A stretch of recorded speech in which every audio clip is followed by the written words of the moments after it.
And she says the most offensive thing to me that you can say to a person of color in the United States of America. She asks me, "Were you born in this country?" And I was immediately offended. I put my hands on my hips and I said, "Yeah, I was born in this country." She then goes on to ask me, "How old are you?" I said, 19 years old. She says, "Are you married?" I said, "No, ma'am." She says, "Do you have any kids?" I said, "No, ma'am." "May I help you find something?" She then goes on to tell me something that changed my life forever. She says, "You look like you could be the next Miss USA." And I laughed at this woman hysterically. I said, "Lady, I don't know what you're talking about. I'm going into my sophomore year at Virginia State. I'm about to commission in 3 years, go on active duty, be a military officer." Somehow, this crazy woman convinced me to meet her at Starbucks the very next day. She brought this foot-tall stack of pageant books, and she goes on to convince me to compete in my very first pageant.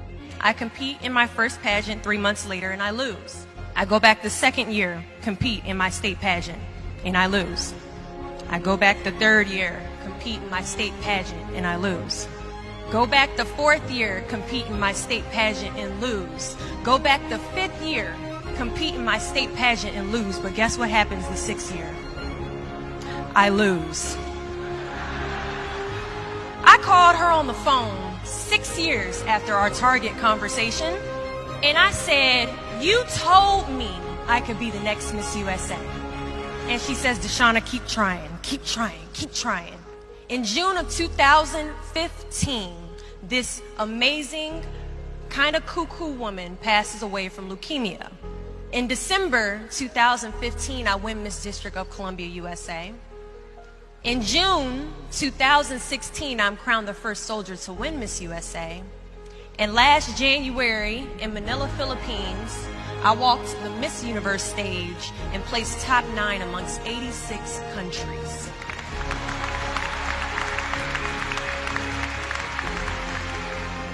Do not fear failure, but please be terrified of regret.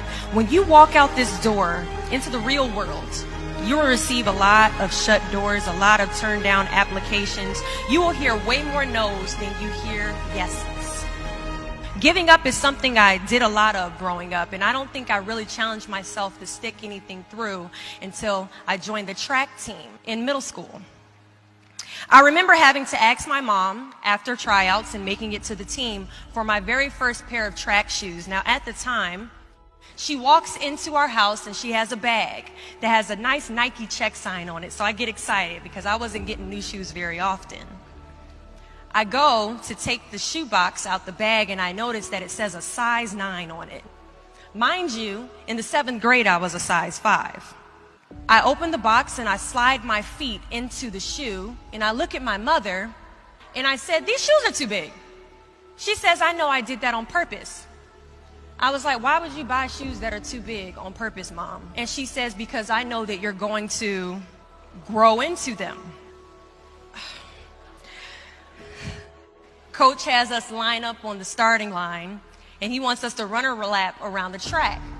As we go to take off, I immediately fall to the ground, twist my ankle because the shoes are entirely too big. See, I couldn't run at the speed that I wanted to because I didn't fit the shoes I was wearing at the time.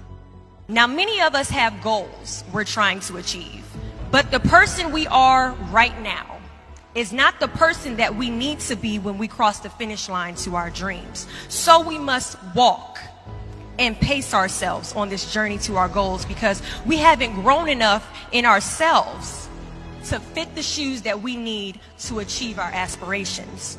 But let me tell you something. If I had won Miss USA my very first year, I would not have been Miss USA. I would not have been the version of myself that I needed to be to properly handle a national title. Many of us aren't ready to walk the race. But understand that as we walk this race, we pace ourselves, and as we pace ourselves, we grow. And as we grow, our foot gets bigger, and as our foot gets bigger, our shoes begin to fill, and as our shoes begin to fill, we can now run a little bit faster, and as we pick up the pace, we get to the finish line at the exact time we are destined to cross it. Do not fear the word no, but be afraid of the possibility of a yes that you have prematurely decided.